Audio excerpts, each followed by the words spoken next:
जहां पैसा है और प्रेम नहीं है, विश्वास करना वो सुखी तो हो सकता पर शांति में नहीं हो सकता, शांति प्राप्त नहीं कर सकता। और जहां पैसा नहीं है पर प्रेम आपस में रखता है, वो सुखी भी रहेगा और शांति भी रहेगा, शांति भी रहेगी उसके जीवन में। पैसा सुख का कारण है पर प्रेम शांति का कारण है।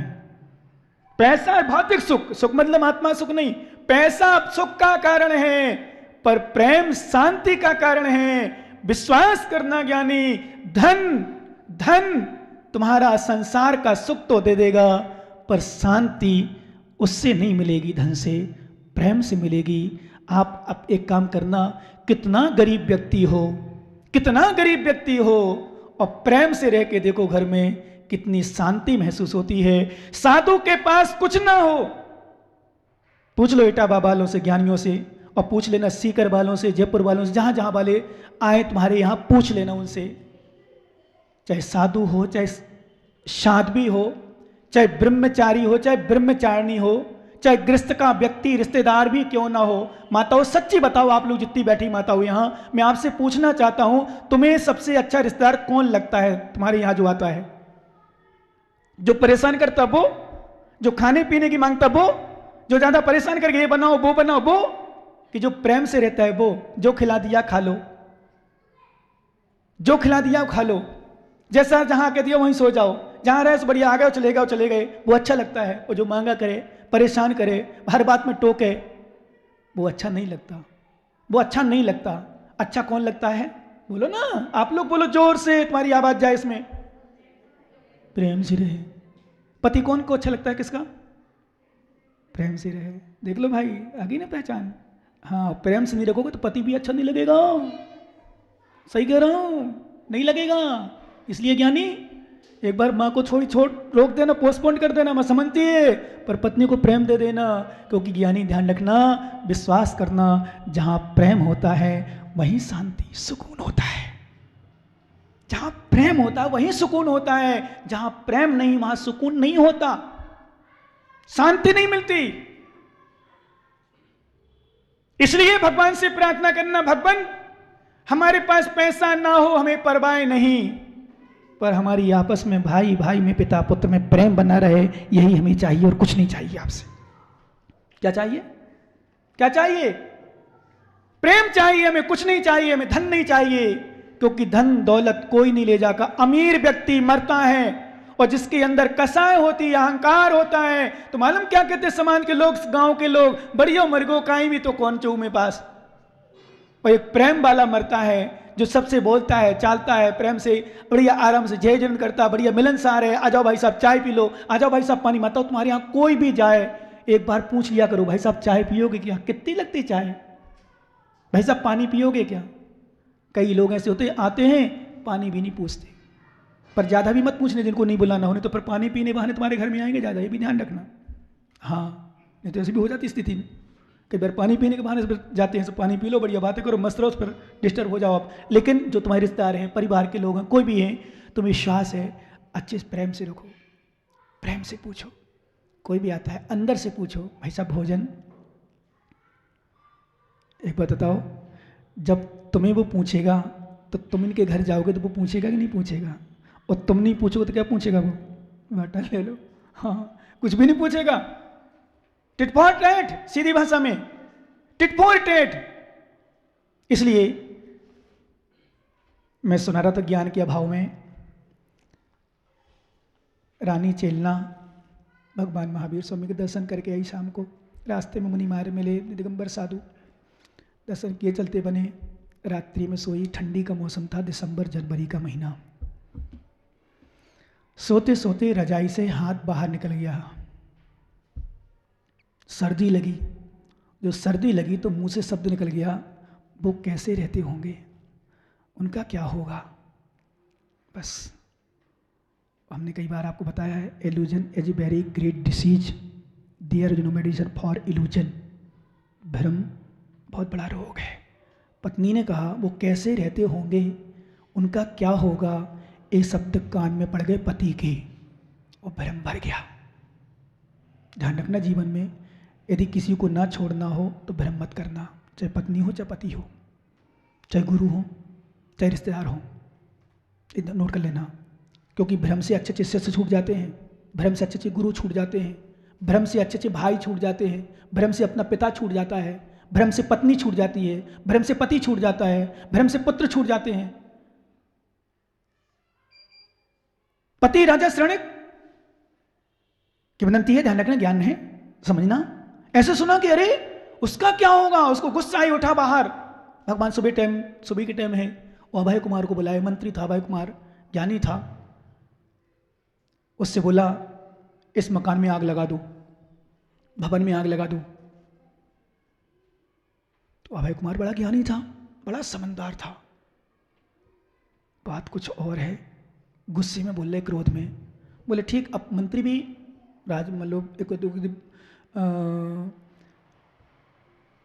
युवराज भी, सब कुछ कह दो, बच्चा भी पुत्र भी, अब पिता भी राजा भी, दोनों काम यहाँ, पुत्र भी पिता भी। अब आज्ञा पालन भी करना है। और उसको पता है मां सो रही अंदर, कोई ना कोई बात हुई है, कोई ना कोई क्रोध में कर रहे हैं। एक है भगवान महावीर स्वामी के संवत्सरण, भगवान महावीर स्वामी के संवत्सरण को विषय चल रहा था, तो रानी चेलना का नाम आया। रानी चेलना शीलवंत सती नारी, क्या सात्विक नारी है। राजा सृणक ने कहा, प्रथम श्रोता था राजा सृणक, उसने कहा भगवान आप क्या कह रहे हो, वो तो उल्टा नारी है, वो तो गलत नारी है, वो तो पता नहीं क्या क्या सोच रही थी, क्या क्या बोला, मैं शब्द सुनाऊं कान में,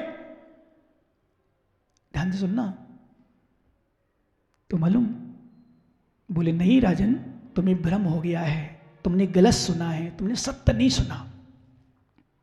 ध्यान रखना भैया, सभी लोग जब भी कभी गुरुओं के विषय में सुनो, 10 बार पहले सोचो, जिसके इस विषय में सुनो उससे पूछो, चर्चा करो, कोई भी हो। सत्य क्या है, सत्य का ज्ञान के अभाव में व्यक्ति भटक जाता है, श्रद्धा तोड़ देता है, भगवान को गुरुओं को छोड़ देता है, फिर बाद में पछताता क्या, चिड़िया चुग गई खेत, अब क्या होगा, टूटेगा संबंध। जब पति पत्नी का संबंध एक बार टूट जाए, मुश्किल पड़ता है, बहुत मुश्किल पड़ता है। इसलिए छोड़ने के पहले कई बार सोचना, बात सत्य क्या है। वो क्या हुआ मालूम, इसका राजा सृणक सोचता है भगवान महावीर स्वामी की बात तो गलत हो ही नहीं सकती, तीर्थंकर है। वापस आता है दौड़ के जल्दी कि अभय कुमार ने आग लगा दी होगी, मेरी रानी मर गई होगी। जैसे ही आती हूँ तो राजा अभय मिलता है, बेटा अभय कुमार क्या तूने आग लगा दी? बोले क्यों पिताजी, आपकी आज्ञा क्यों नहीं मानूंगा, आग तो मैंने लगा दी। अरे बेटा आग नहीं लगाना, उसको बुझाओ बंद करो। बोले पिताजी चिंता मत करो, क्या बात हो गई? बोले कुछ नहीं, तुम्हारी माँ सो रही है, उसमें चिल्ला सो रही है, उसको जगाओ और बस बोले देखो कहीं आग तो नहीं लगी। बोले पिताजी मुझे पता था, आपने क्रोध में आकर कहा है, कोई ना कोई आपको भ्रम हुआ है, इसलिए आपने आग लगाने कहा, मैंने बहुत दूर आग लगाई। अभय कुमार बड़ा ज्ञानी था, आपने कभी उनके विषय में पढ़ा हो, पढ़ना अभय कुमार के विषय में, बहुत ज्ञानी। जो भी निर्णय होते थे अधिकांश, जैसे 2 माँ थी लड़ रही थी, एक बेटा था, वो कहती थी मेरा बेटा, वो कहती मेरा बेटा। राज दरबार में पहुंच गया केस। जब राज दरबार में केस पहुंचा तो राजा सृणक सोचता है क्या करूं मैं इसका। बोले कहती मैं मारा, बोले नहीं मेरा सौगंध, मैं भगवान की सौगंध, परमात्मा की सौगंध, मेरा बेटा है। वो कहती मेरा बेटा है। दोनों राजन आपकी सौगंध सबकी सौगंध में ये मेरा बेटा है, वो कहती मेरा बेटा है। तो राजा सृणक आज से बोले एक काम करो, इस निर्णय के लिए जाओ अभय कुमार के पास ले जाओ। अभय कुमार पास ले गए तो माँ से पूछा, माँ किसका बेटा, सही से बताओ। बोले मेरा बेटा है। वो कहती मेरा बेटा। बोले माँ 2 में से 1 का होगा, 2 का कैसे हो सकता है, एक तो कोई झूठ बोल रही है। बोले हाँ नहीं मैं झूठ नहीं बोल रही। वो करी मैं झूठ नहीं बोल रही। तो अभय कुमार ने कहा एक काम करो, मंत्री को बुलाया, लड़के को बुलाया, किसी अनुचर को, बोले एक तलवार लाओ, इसके 2 टुकड़े कर दे रहे। कितने टुकड़े? 2 टुकड़े, एक टुकड़ा तुम ले लेना, एक टुकड़ा तुम ले लेना। असली माँ कहती नहीं राजन, नहीं मेरा बेटा नहीं है, इसका बेटा, इसको दे दो। नहीं मैं तो इसको देख के जी लूंगी, इसको दे दो। और वो कहती हाँ 2 टुकड़े कर दो, हम एक ले लेंगे। अभय कुमार ने निर्णय कर दिया कि वास्तव में जो करी टुकड़े मत करो, इसका बेटा है, उसका बेटा नहीं है। ऐसा ज्ञान, ऐसी बुद्धि, ऐसा ज्ञान, ऐसी बुद्धि जब भर जाती है, इसको कहते सच्चा ज्ञान, इसको कहते विवेकवान, इसको कहते बुद्धिमान। ऐसे नहीं लो हाँ 2 टुकड़े कर दिया, विश्वास करना, यही तो ज्ञानी की विशेषता होती है। मालूम, तो राजा सृणक जैसे ही देखता है आग लगी, तो आग तो बहुत दूर लगी थी। फिर रानी चेलना के पास जाती है, रानी चेलना के पास जाता है, और जैसे ही जाता है रानी को क्षमा मांगता है और रानी को बता दिया। फिर उन्होंने पूछा, भगवान से पूछा था कि रानी क्या कह रही थी। बोले कुछ नहीं, जब कल तुम्हारे साथ वापस गई थी दर्शन करने, तो एक निर्गंत मुनिराज को देखा था। देखना, ध्यान रखना, कभी ऐसे विचार भी आ जाए ना, अच्छे विचार लाना। निर्गंत मुनिराज के दर्शन किए थे और वापसी जाते समय घर में सो गई।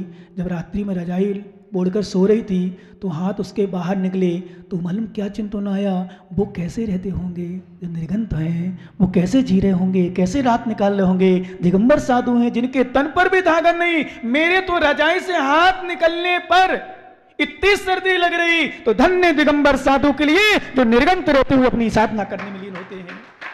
इसको कहते हैं दिगंबर साधु। पर राजा सण को क्या हो गया था, भ्रम। पता नहीं किसके लिए कह रही, वो कैसे रहे होंगे, वो कैसे सो रहे होंगे, कैसे रात निकाल रहे होंगे। बस ध्यान रखना, कभी बताएंगे आपको, यदि भी बता चुके होंगे। सुने सुने की बात में विश्वास मत करना, आंखों देखी बात भी विश्वास मत करना। कई बार इतना भ्रम हो जाता, आंखों देखी भी विश्वास गलत हो जाता है। मैंने आपको बताया था, आपको याद होगा, एक लड़की का हाथ पकड़ के छोड़ रहा हूं, लड़का ले जा रहा 12 बजे दिन में गैता पुलिया चंबल नदी के किनारे, और पकड़ के चला, चलना चलना चलना। नहीं जाऊंगे, नहीं जाना। बोले नहीं नहीं चल, ले जाता है। बोतल लिए थे, ढक्कन खोलता है, एक ढक्कन पी ले। क्या कर ले? अब बताओ तुम लोग क्या दृष्टि जा रही? अच्छे अच्छे कुबेर जैसे, केसरी लाल जैसे, महावीर जैसे ज्ञानियों की दृष्टि जा रही। कैसा मूर्ख, कैसा पागल दिन में। बता भैया, वो गैस जी गया था वाले तो भैया वहाँ पर लिया ना चंबल, वहाँ था। हम लोग चल रहे थे, रास्ते में बिहार कर रहे थे, एक लड़की का हाथ पकड़े, एक लड़का युवा सुंदर और युवती सुंदरी, 20-22 साल की लड़की, 20-22 साल 23 साल का लड़का पकड़ के ले जा रहा था। प्लीज पियो ना, पियो ना, एक ढक्कन। क्या कर रहे हो बेटा, मन नहीं लग रहा? एक ढक्कन पी लो। नहीं, नहीं पीना। बोले पी लो ना, प्लीज पी लो ना। नहीं पीना मुझे, नहीं पीना मुझे। बोले एक ढक्कन पी लो ना। वहीं से निकल रहा था इटावा का ज्ञानी। तो मूर्ख, शर्म नहीं आती? दिन में 12 बजे लड़की को हाथ पकड़ के और शराब पिला रहा है और ला खींच रहा है उसका हाथ पकड़ के। वो कह रही मना कर रही, फिर भी मना रहा है। शर्म नहीं आती? पर हमने उसको रोका कि भ्रम मत कर, उसको बुला, उसको बुला, पूछ, चर्चा कर। तू भ्रम में जी क्या? तूने अपनी आंखों से देखा? देखो मैं आंखों से देख रहा हूं, शराब पिला रहा है, बोतल पिला रहा है, जबरदस्ती पकड़ रहा है, वो कुछ कह नहीं रही, वो मना कर रही, फिर भी उसको खींचे जा रहा है, एकांत में ले जा रहा है, उसको खींचे जा रहा। शराब पिला देगा, बेहोश कर देगा, नशे में कर देगा, कुछ भी कर लेगा। कर लिया ना तुमने करबंद? बोलो ना हाँ, कर लिया तुमने। अभी भी विश्वास करना, जब उसको बुलाया गया और बुलाने पर पूछा गया, बोल तू कहां ले जा रहा था? बोले आपको क्या मतलब? बोले नहीं नहीं तू पता कहां ले जा रहा था? बोले एकांत में ले जा रहा था, नदी के किनारे ले जा रहा था। बोले दिन में 12 बजे तुझे समझ नहीं आई, क्यों ले जा रहा था? बोले भैया ये मेरी बहन है, डॉक्टर ने कहा है नदी के किनारे एकांत में ले जाना, इसको दवाई पिला देना, ये स्वस्थ हो जाएगी। पर तुमने क्या किया? बोलो ना, ब्रह्मा जी के तुमने दोष लगा दिया ना। और कहीं तुम्हारे पास मोबाइल और होता तो मालूम, धीरे से माणिक क्या करता, ज्ञानी बहुत होशियार है, धीरे से मोबाइल उठाता और पहले फोटो खींचता, मोबाइल खींचता बनाता और वीडियो बना करके और व्हाट्सअप कर देता। क्योंकि लड़का को जानता था, लड़की को नहीं जानता था, क्योंकि लड़की बाहर पढ़ती थी, इतना संतर था। पर तुमने क्या किया, भ्रम बना दिया लोगों के। देखो एक लड़का, तुमने तो डाल दिया लिख के और फोटो डाल के, हाँ यार कैसा ज्ञानी, कैसा मूर्ख के दिन में 12 बजे वो लड़कियों को ले जा रहा, परेशान कर रहा, ये कर रहा, वो कर रहा। पर विश्वास करना, यही तो ज्ञानियों की विशेषता है।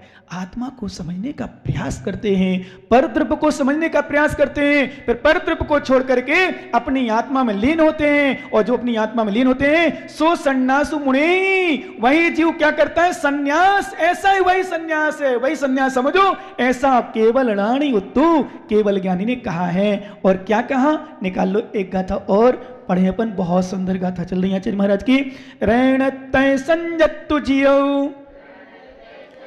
उत्तम तित्तु पवित्तु, मोखम कारण जोइया अन्नुन तंतु न मंतु। क्या बात है। न तंतु न मंतु, न कोई तंत्र है न कोई मंत्र है, मोक्ष का कारण एकमात्र है तय संजत्तु जीव। जो जीव रत्नात्रय से संयुक्त होता है। किससे संयुक्त होता है? रत्नात्रय से। रत्नात्रय मतलब सम्यक दर्शन, सम्यक ज्ञान, सम्यक चारित्र, इन तीनों से युक्त जीव। देखो क्या कह रहे हैं, हमने कहा था एक बार, संवेद से कर जा रहे हो और निर्गंथ दिगंबर साधु तुम्हारे यहाँ। कोई कह रहा था बोले कहीं चलना नहीं, बुंदेलखंड गया तो बुंदेलखंड की यात्रा नहीं गए इस साल, और नहीं गए तो बुंदेलखंड की यात्रा भी तो कोरोना पे से चल रहा है। अभी तो तीर्थ तुम्हारे यहाँ विराजमान है, क्योंकि रत्नात्रय से सहित योगी ही उत्तम तीर्थ है। इसलिए कभी संवेद शिखर जा रहे हो, गिरनार जी जा रहे हो, सिबन गोला जा रहे हो और रत्नात्रयधारी तुम्हारे नगर में आ जाए, टिकट कैंसिल करा देना, थोड़े से पैसे कटेंगे और पूरे भी कट जाए तो कोई परवाह नहीं, क्योंकि वो तो स्थिर तीर्थ हैं, अचेतन तीर्थ हैं, रुका हुआ तीर्थ हैं, कभी भी दर्शन कर लेंगे। पर चेतन तीर्थ तुम्हारे दर्शन देने के लिए तुम्हारे नगर में पधार रहे हैं, पहले उनके दर्शन करके अपने पापों को धो लेना, अपने पापों को धो लेना। विश्वास करना ज्ञानी, उनका अनादर मत करना। नहीं तो मालूम बहुत से लोग क्या करते हैं, घर आए तीर्थ की तो वंदना नहीं करते, अचेतन तीर्थों की वंदना करने जाते। बहुत सारे लोग हैं जो निर्गंथ दिगंबर साधु को नहीं मानते या साधुओं से अनादर करते हैं, दोष रखते हैं, ईर्ष्या रखते हैं। तो घर आए तो मेहमान को पूजा नहीं करेंगे, वो अचेतन। मैंने तो इतना तक देखा, विश्वास करो, जिनको हम भगवान बनाते हैं पत्थर की प्रतिमा को, उनको तो नमोस्तु कर रहा, वो महाराज को नमोस्तु नहीं कर रहा। हे मूर्ख, जिसने भगवान बनाया और पत्थर की प्रतिमा को ढोक बाद पे दे देना, पहले चेतन तीर्थ को ढोक दे देना, तेरा इसमें कल्याण होगा।